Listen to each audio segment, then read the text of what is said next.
This is Otaku Cook, and today I am making Vietnamese banh mi. So, let's get right into it. Now, let's start by marinating our chicken. Now, usually pork is used for this recipe, ideally, pork belly or pork shoulder, but unfortunately, I couldn't find any of that. That's why I'm substituting it with chicken boneless thighs. Now for the marinade, you'll need to add 1 tablespoon of soy sauce, 2 tablespoons of Shaoxing cooking wine. Now if you don't have Shaoxing cooking wine available to you, that's fine. You don't have to use it. Add some salt and some sugar. Now for the aromatics, you'll need 5 to 6 cloves of garlic, a small piece of ginger, and all you have to do is finely chop these ingredients as fine as you can and add it to the chicken.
Once you add your ginger and garlic, mix these ingredients as well as you can. Make sure that the sugar dissolves a little and let it rest for at least 30 minutes to an hour. The best would be to leave it overnight. Next, we will prep our chicken livers for our pate. All you have to do is wash it 2 or 3 times, add some milk, water and salt, and let it steep for up to an hour. We are doing this to remove any bitterness from the liver. Also make sure that you mix everything well and the salt is properly dissolved in the milk. Now we can start making a pickle veg. Starting with some chilies, all you have to do is slice them as thinly as you can on an angle just for presentation. Now the chilies that I am using are absolutely not spicy, but if you like some heat, you can of course use hotter chilies. Now with the carrot and radish, all you have to do is wash them, peel them, and with your peeler, shave off some ribbons. As many as you like, of course. Of course, you don't have to make ribbons. You can thinly slice them or even julienne them. But by making ribbons, it pickles faster and it also sits well when you layer the sandwich. Then again, it's your choice. Do what you like.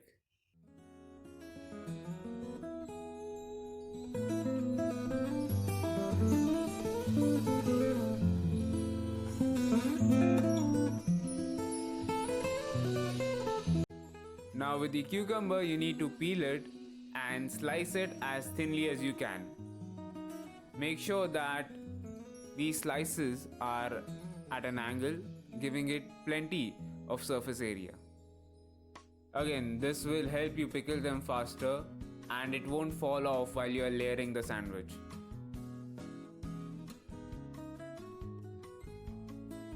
Now let's make a pickling brine. All you need is water, 2 to 3 tablespoons of sugar.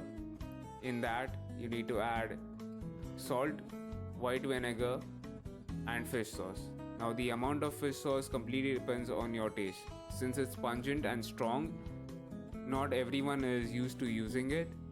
So it's preferable for you to add small amounts of it and see how it tastes, and prepare the brine according to your taste. Then put it on heat until the sugar dissolves. You don't need to boil it, just get it a little warm, and then put it over your vegetables and let it sit for about 1 to 2 hours.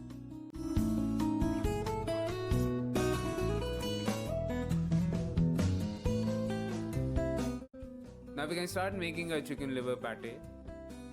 The first thing we need to do is finely chop our madras onions. Now, usually, shallots are used for making pates. Unfortunately, we can't get any shallots where I live. So, the best option is using madras onions. Now, when you're chopping madras onions, make sure that you're not running the knife over and over again, because it will start bruising and you will lose a lot of water. Just run your knife once or twice. If you have a very sharp knife, it will be very easy for you. After steeping for about 1 hour, the chicken liver has lost a lot of its bitterness and a lot of its blood and whatever undesirable taste that it had in the milk. I don't know if you can see this or not, but the milk has changed its color. It has gone from white to a light brown to a maroon almost. That is a good sign. Now we need to throw the milk away, rinse it twice or thrice, and now we can start with the pate.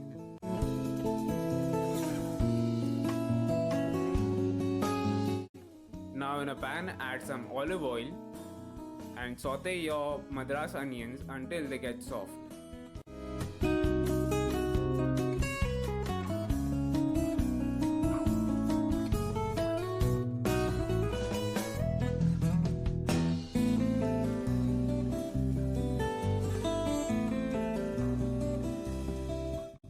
Once your madras onions get soft and you can see that they are turning translucent, add some wine. In this case, any white wine would do. You need to cook this until the onions start getting golden and the wine loses its raw edge.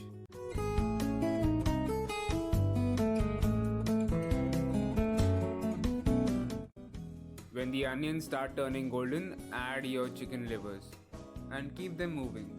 Don't be afraid of breaking them down because they are going to go in a blender anyways, so you can be a little rough with them. Now you have to be careful while cooking chicken livers. Make sure that you don't overcook them, or else the texture will be very grainy. Your chicken livers should be slightly pink in the middle, very slightly. That is a good indication that you haven't overcooked them.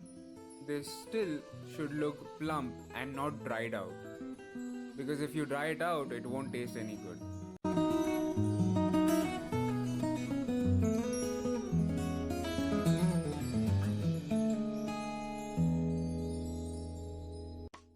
When your chicken livers are cooked, put them in a blender and add a generous amount of black pepper, salt, and clarified butter. Now I know what you're thinking. Where am I supposed to get clarified butter? Well, use ghee, that's clarified butter, and blend all together until it gets into a smooth paste.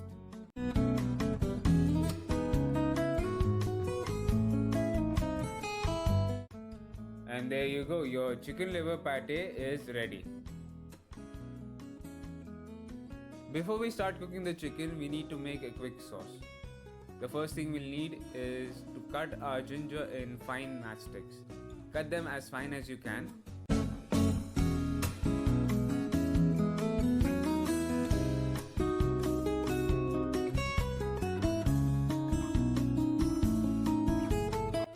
Next is coriander. Roughly chop it, but make sure that you don't run your knife on it too much, or else it will discolor.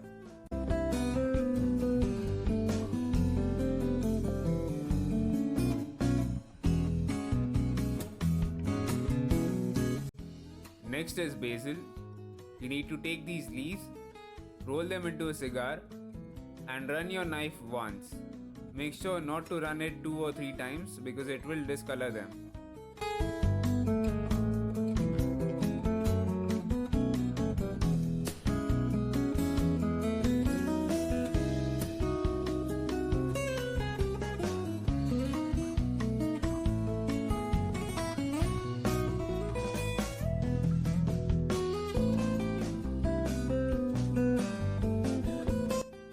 Finally, with one lime, just cut it into wedges.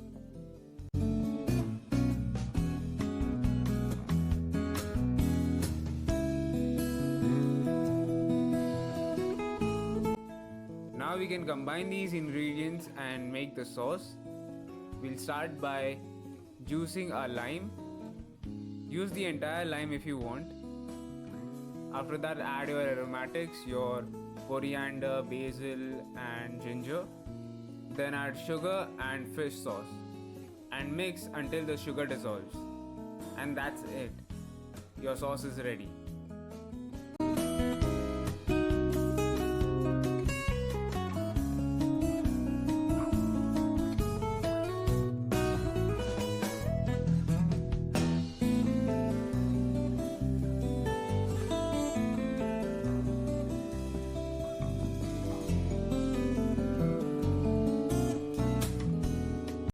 Now we can start cooking our chicken.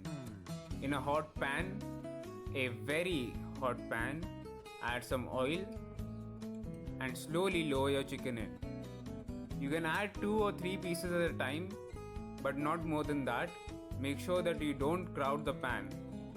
Now we need to give a nice color on the chicken, but we also need to make sure that it doesn't burn because it has sugar in it. So keep turning about every 2 minutes.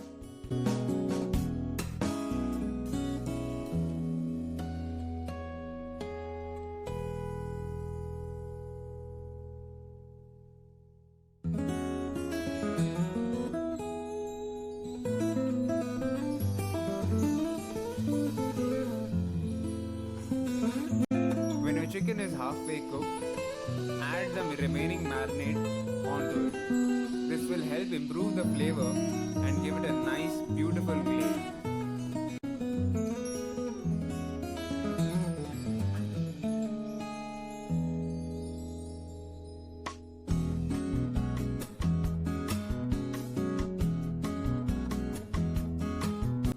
In about 6 to 7 minutes, depending of course on the size of it, your chicken will be done. Make sure that it has a beautiful color on it and it's nice and tender. Don't overcook this. You will regret if you overcook this. Now we can assemble the sandwich. Now in a banh mi, Vietnamese baguette is used, which unfortunately is not available in India. So your best option will be to get a regular French baguette. Unfortunately, it doesn't really work the same way. The bread is of course too dry for making it into a sandwich. The Vietnamese bun is hard on the outside but very soft in the inside, so it's perfectly fine for using it as a sandwich. It doesn't necessarily work well with a French baguette. So if you can get a hand on a Vietnamese baguette, your sandwich is going to be much better than mine. We'll start by applying the pate on the lower half of the bread. Smear it like butter. Try to get it everywhere.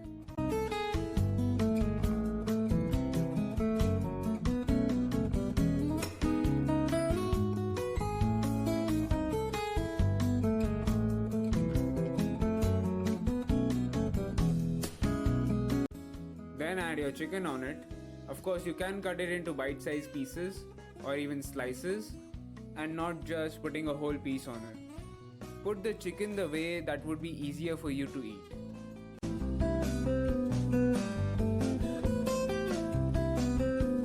After that, add your layer of pickled vegetables.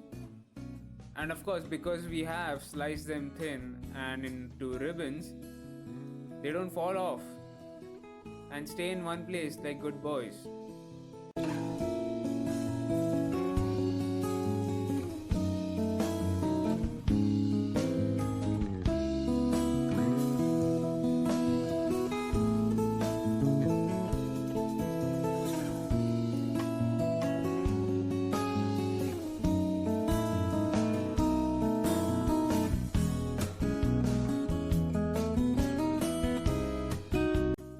Finally, apply your chicken liver pate on the top bun and close the sandwich.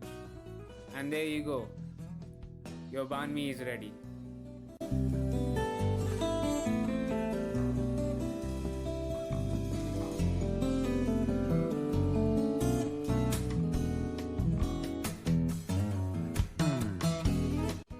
And there you go, guys. This is how you make a banh mi sandwich. Hope you enjoyed the recipe. If you did, please hit the like button and subscribe. This is Otaku Cook. Until next time.